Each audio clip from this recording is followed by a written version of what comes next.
Il est 15 h, bienvenue à toutes, bienvenue à tous sur Télé Djibouti, le journal, voici les titres. L'Agence nationale des systèmes d'information de l'État, en collaboration avec le ministère de la Communication, a organisé ce matin un atelier de réflexion sur la stratégie nationale de cybersécurité. Et après le Panama, le Luxembourg, c'est au tour de l'île Maurice d'être épinglé pour pratiques fiscales douteuses. Bonjour et merci de nous accueillir chez vous. L'Agence nationale des systèmes d'information de l'État, en collaboration avec le ministère de la Communication, a organisé ce matin un atelier de réflexion sur la stratégie nationale de cybersécurité. C'était au Kempinski Palace. Eh bien, cet atelier a été placé sous l'égide du ministre de la Communication, chargé des postes et des télécommunications, Redouane Abdoulaye Badone, et a vu la participation du représentant de la Banque mondiale et des experts dans ces domaines.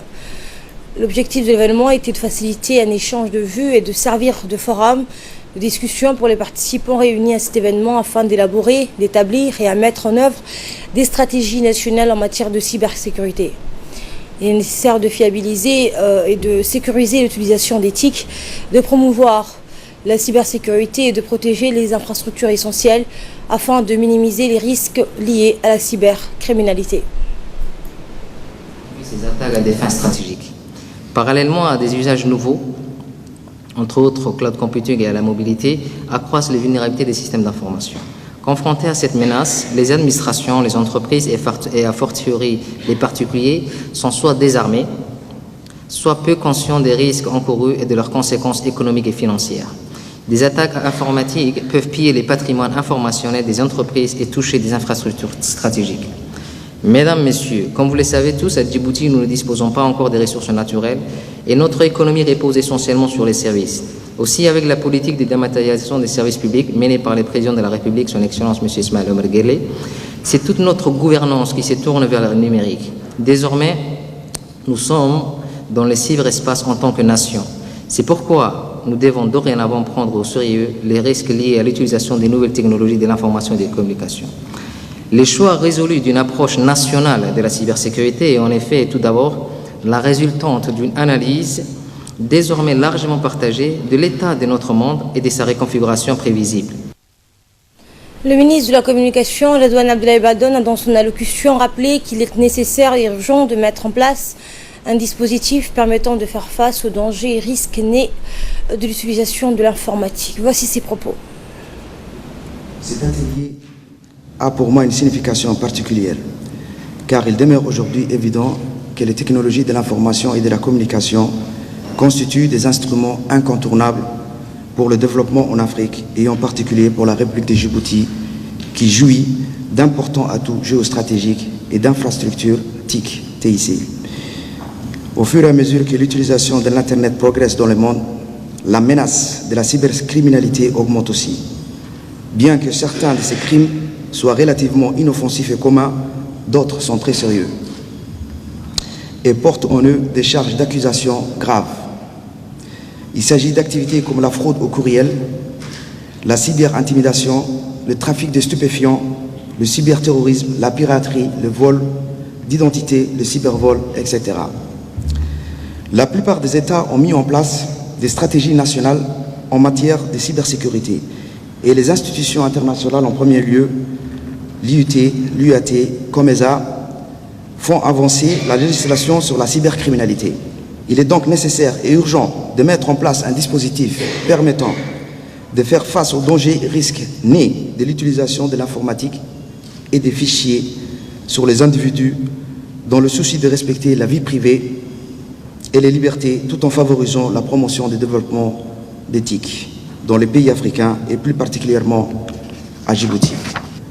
Mesdames et messieurs, il est évident que la cybercriminalité ne connaît pas de frontières et nous menace tous.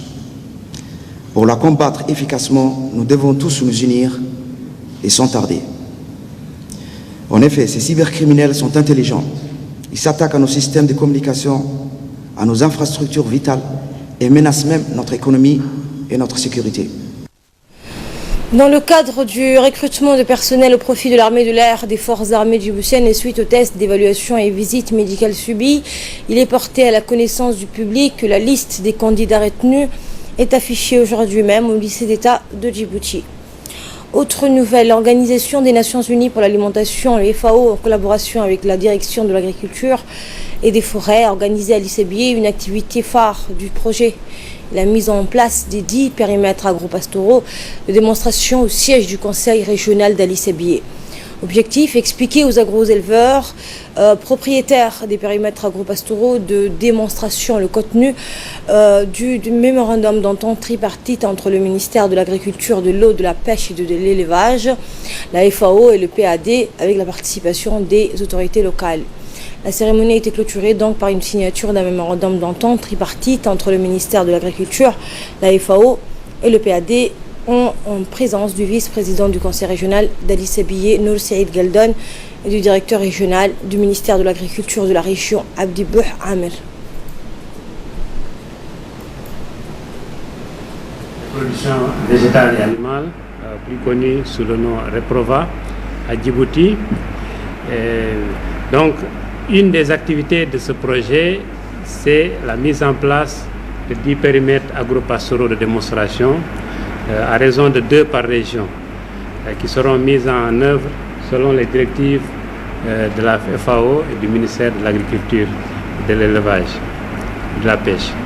En fait, c'est d'expliquer et d'échanger avec les agro-éleveurs des périmètres agro-pastoraux de démonstration sur le contenu du mémorandum d'entente tripartite.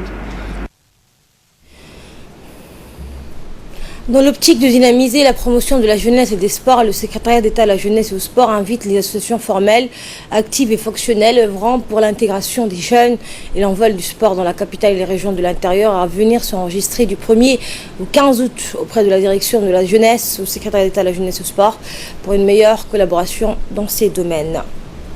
Elle a eu également une forte délégation béninoise à Djibouti après avoir effectué une visite de travail sur Djibouti-Ville. Cette même délégation s'est déplacée hier sur Obok, une région historique, afin de procéder à une visite de courtoisie à la préfecture et au conseil régional d'Obok. La délégation a été accueillie chaleureusement par le sous-préfet de la région d'Obok, le vice-président du conseil régional, Ahmed Ali Mohamed, qui a fait une présentation du plan de développement de la région d'Obok.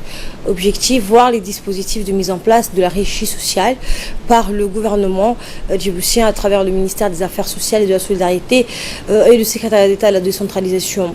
Mais aussi visiter les différents lieux de travail de la région pour constater de visu ces lieux et apprendre des autorités régionales ce qui a été réalisé en matière de développement dans divers domaines. Le vice-président du conseil régional n'a pas manqué de mettre l'accent sur les rôles cruciaux que jouent les autorités politiques dans la création des activités susceptibles de stimuler le développement touristique et saisir des opportunités afin de drainer des investissements étrangers dans les régions. Eh bien, notre pays dispose en effet d'un potentiel avéré pour la mise en place des projets innovants fondés sur une énergie propre, disponible à profusion et sur un modèle de développement respectueux de la nature et de l'environnement. Nous restons toujours à Obok dans la partie magazine de notre journal d'aujourd'hui. Nous allons parler de la région d'Obok, plus précisément l'histoire de la première capitale appelée aussi Hayo. C'est à Obok que les colons se sont installés il y a plus d'un siècle. Le gouverneur Léonce Lagarde avait fait la capitale rétrospective dans ce magazine de la rédaction. Obok est la première capitale historique coloniale du pays. C'est dans cette région que les premiers Français se sont installés au XIXe siècle. Le nom d'Obok évoque aussi les premiers contacts européens avec la Corne de l'Afrique. Aujourd'hui, il reste encore des traces de ce qui constituait déjà à l'époque une découverte importante pour les Français. Ces phares, appelé la Tour Soleillée du nom de cet explorateur français né à Nîmes en avril 1842 et mort à Aden en septembre 1886, en est une illustration. Un comte de la colonie sera même construit sur place, comme nous le montrent ces vestiges. Ce phare est toujours en service et permet de guider les bateaux. Les Obokois appellent ces sites Baïti Hayou ou l'ancien Hayou, l'Obok du Paris. On nous l'a raconté souvent. Les Français se sont installés pour la première fois à l'ancienne Obok. Plus tard, quand nous étions enfants, en les voyant, on courait derrière eux. Les Français nous donnaient des biscuits et des bonbons. Ici, c'est donc la première capitale à partir de Obok qui se sont installés à Djibouti. Arthur Rimbaud, célèbre poète français reconverti dans les trafics des armes avec l'Éthiopie, est également passé à Obok en mars 1883 et en août 1887. Obok, c'est aussi l'histoire d'Henri de Montfred, un commerçant et célèbre écrivain français installé à Obok au début du XXe siècle. Il y construit ses navires avec ses propres moyens, dont les plus célèbres, l'Altaïr ou Ataïr en arabe. Henri de Montfred va s'installer à Obok avec sa famille. Sa résidence appartient aujourd'hui à la mission catholique qui dispense des cours pour des élèves de première au 5e année. Une maison qui perpétue la mémoire d'Henri de Montfred. Concernant Montfred, il existe toujours des traces de son passage comme l'actuelle mission catholique qui fit sa résidence. Il a été inspiré et écrit plusieurs livres comme Les Secrets de la mer Rouge. Aujourd'hui, la descendance des personnes qui travaillaient avec Montfred sont toujours à Obok. Léonce Lagarde, qu'on décrit comme les fondateurs de Djibouti, débarque à Obok en août 1884. Le premier édifice, le plus important, a été construit pour lui. La résidence du comte Lagarde, fondateur et gouverneur de la côte française des Somalies. Ces hauts fonctionnaires et diplomates français vont étendre les territoires de la nouvelle colonie vers le sud du golfe de Tadjoura et finit par transférer l'administration vers Djibouti à partir de 1895. Actuellement, la résidence Lagarde est en plein travaux de rénovation et sert à héberger les hôtes des marques du préfet de la région. En somme, l'histoire d'Obok reste étroitement liée à la naissance de Djibouti. Depuis toujours, la République de Djibouti a été une terre d'échange et de rencontres. Elle a accueilli les réfugiés dès son accession à l'indépendance. Et fidèle à sa devise, elle a aussi accueilli les réfugiés yéménites fuyant la guerre au Yémen. Ces réfugiés donc sont installés au camp Markazi d'Obok que nos reporters ont visité il y a quelque temps. Regardez. Lorsque le conflit a éclaté au Yémen en mars 2015, des milliers de personnes ont fui les pays pour trouver refuge à Djibouti. Le pays a accueilli environ 38 000 réfugiés yéménites, dont beaucoup sont partis vers d'autres pays. À Obok, dans les camps Markazi, ils sont plus de 1000 aujourd'hui, contre près de 3000 en 2015. Leurs conditions de vie se sont améliorées avec l'implication de plusieurs pays et organisations qui ont non seulement augmenté la dotation en alimentation et octroyé 300 maisons préfabriquées, climatisées, mais aussi l'éducation des enfants et la formation professionnelle, notamment l'apprentissage en informatique, pour ne citer que cela. Des efforts qui ont facilité l'intégration des réfugiés yéménites parmi la population obokoise. Aujourd'hui, beaucoup d'entre eux se sont lancés dans des activités commerciales, aux côtés des Obokois, animant ainsi la vie économique de la région. Ils sont actifs particulièrement dans le secteur de l'alimentation, comme ici, où Yéménites et Obokois se croisent quotidiennement au point que personne ne fait la différence, tellement la cohésion est importante, comme ils nous le confirment tous. Les commerces va bien. Ça fait déjà des ans que j'exerce et ça se passe bien avec les Obokois. Ce sont des gens bien, nous travaillons ensemble. Nous trouvons tous en ce moment, mais on a l'impression que le prix est légèrement élevé. Les Obokois et les Yéménites travaillent bien ensemble. La relation est bonne, c'est pour cela qu'on remarque autant l'intégration. Cette intégration a permis de favoriser le partage des savoirs et d'expériences. Depuis, des nouvelles boutiques ont fait leur apparition. Les Obokois se sont lancés dans la vente d'articles qui nécessitaient jusqu'à là le déplacement vers la capitale. Pour les vice-présidents du conseil régional, cette intégration n'est pas uniquement les fruits de leur présence en nombre dans la ville, mais résulte bien aussi des liens historiques et géographiques entre la région d'Obok et le Yémen. Les Yéménites sont parmi nous depuis 2015. Nous vivons ensemble. Nous ne les considérons plus comme des réfugiés. Le commerce existait dans notre région, mais avec eux, nous avons franchi un pas parce que nous avons appris d'eux comme ils ont appris de nous.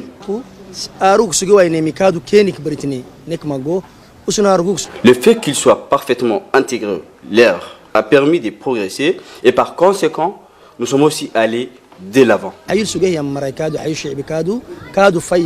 La République de Djibouti a toujours été une terre d'accueil et dispose dans ce sens une expérience dans l'accueil des réfugiés. Ainsi, les relations de confiance et de fraternité entre Yéménites et Obokois est le résultat de cette longue expérience. Et de là, nous passons à ce qui domine l'actualité hors de nos frontières. Des milliers de Tunisiens se sont rassemblés hier dans les rues de la capitale pour rendre Un dernier hommage à leur président Bejaïed Essebsi qui a été donc enterré en présence de plusieurs chefs d'État étrangers.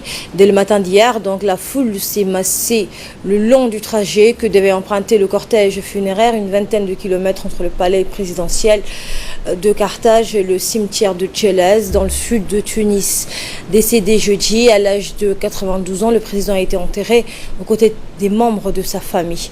Une cérémonie officielle retransmise en direct a réuni hier ses proches, de hauts responsables tunisiens et plusieurs chefs d'État étrangers, dont le président français Emmanuel Macron, le chef de l'autorité palestinienne Mahmoud Abbas, le Premier ministre libyen ou le président algérien par intérim.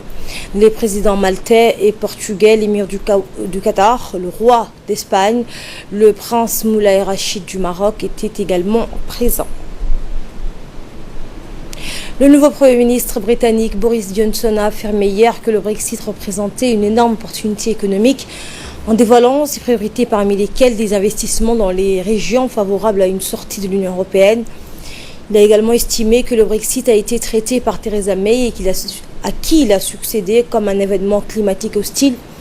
Le Premier ministre a également promis de donner plus de pouvoir aux communautés locales et de renforcer les infrastructures de télécommunications et de transport.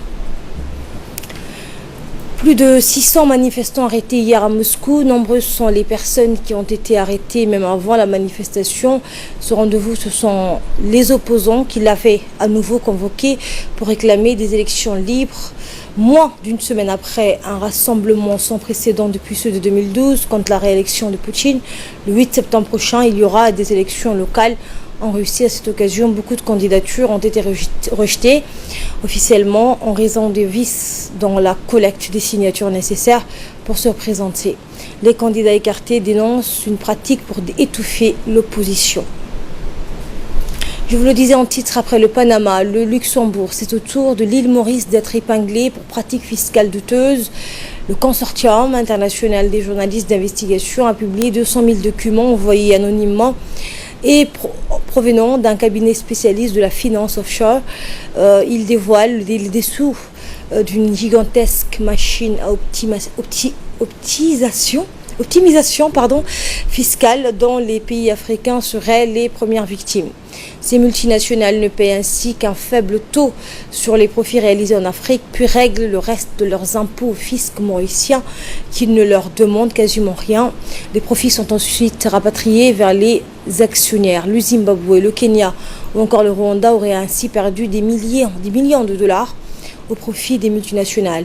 Le Sénégal a évalué à 150 millions de francs CFA, soit près de 230 000 euros, les pertes liées à la convention signée avec Maurice. Voilà la fin de ce journal. Merci à vous de l'avoir suivi.